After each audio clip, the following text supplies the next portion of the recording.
The small Middle East country of Lebanon on the Mediterranean Sea is now host to the largest population of refugees per capita anywhere in the world. Back in 2011, they started fleeing to Lebanon. At the beginning, the numbers were not so high, but the number dramatically increased in 2012.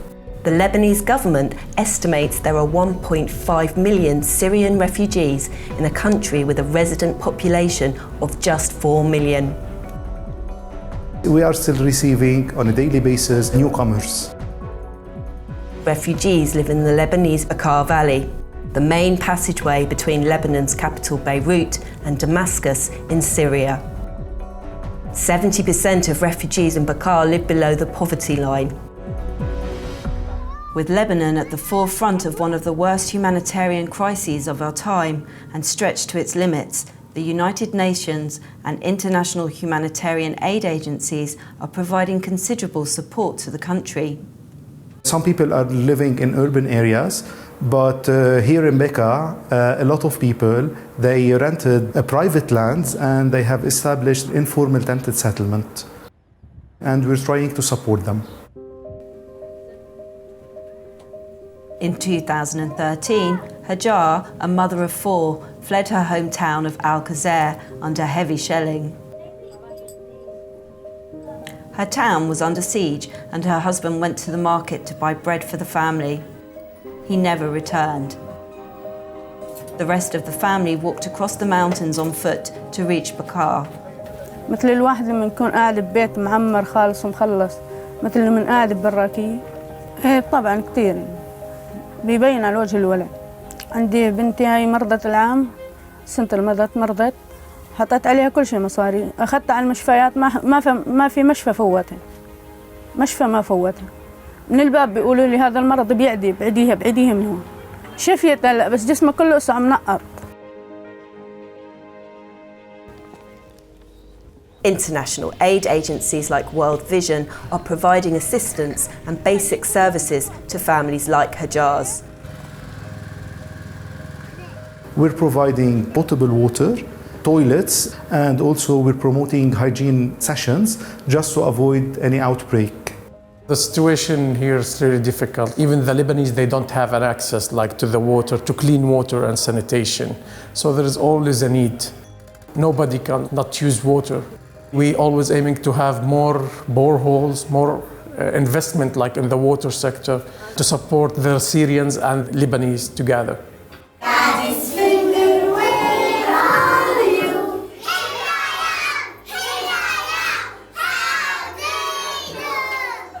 In these difficult circumstances, Syrian refugee children are amongst the most vulnerable. Although the Lebanese government provides state education places to all school-aged children, refugee children still struggle to access places because of transport costs and distances to school. Children also struggle with a different curriculum, often taught in English and French in Lebanon. In Syria, lessons are taught in Arabic. International agencies are striving to prevent a lost generation of Syrian children. We're targeting kids from 3 to 6 years old, working together with the parents to ensure that these kids will be enrolled at a later stage in the public schools. I'm currently the project manager of No Lost Generation Initiative project. The project is funded by the Global Affairs Canada, and we're offering psychosocial support and non-formal education for Syrian refugee children in community centers we call child-friendly spaces. Obviously, children who flee the war leave the war with trauma, with fear, with emotional distress. That's why we welcome them in our centers to help them relieve the stress that they live in and enjoy a safe place where they can play, have fun, and learn. Children not attending the centers often have to work. Sometimes their parents are not there. They are the lead of the family and the income provider. They often work in the fields or in the streets. Children working are not enjoying their right to play, their right to education, their right to protection. So they are subject to any risk that they might face at work, whether it is injury or it is an abuse or exploitation. To assist the poorest and most vulnerable refugees, 6 international aid agencies, led by Save the Children, have formed the Lebanon Cash Consortium. It's made up of ACTID, IRC, Save the Children, Solidarité International, World Vision Lebanon, and CARE. Through the consortium, World Vision is providing cash assistance to 24,000 refugee households in Bekaa and South Lebanon. The amount of assistance is equivalent to $175 per household. The refugees are issued with a debit card they can cash at any ATM on a monthly basis. In addition to that, we have a program funded by UNWFP, World Food Program. The refugees, they have one card. They can go to our registered shops to get the food needed on a monthly basis, and they can use the card to pay. Home visits are conducted and families are assessed according to UN guidelines and the UN Refugee Information System to see if they qualify for assistance. A recent study funded by the UK government revealed positive results for the programme. It has proven to make beneficiaries 4 times happier than non-beneficiaries and 8 times more secure than non-beneficiaries. It also helps them to rely less on debt, to borrow food, to secure housing, to secure rent. Also, beneficiaries of the Lebanon Cash Consortium report that they are more able to spend on medical expenses and to seek medical services. And they are also able to enroll their children in school.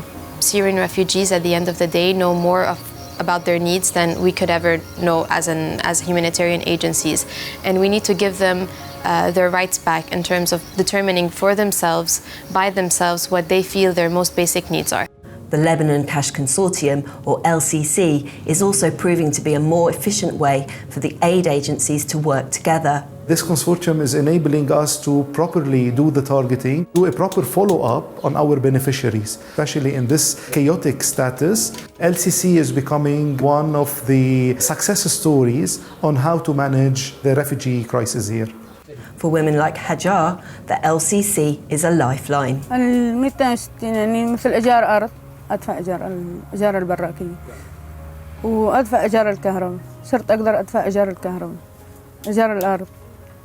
مثل كارت التغذية بنستفيد منه كل شيء، يعني بجيب لأولادي كل شيء، يعني من الأكل، يعني المونة، يعني مثل الأكل بجيب له من كارت التغذية. مثل مرض، إذا ولد عندي مرض بقدر. For the future, World Vision is working with the Lebanese government on plans to give refugees the opportunity to learn new skills to earn a living rather than rely on assistance. A lot of people are talking now about stabilization, which is how to help them generate income, to sustain themselves, and especially when they will go back to their country, they will acquire additional skills to survive there. مستقبل الله يرجعنا على سوريا إن شاء الله.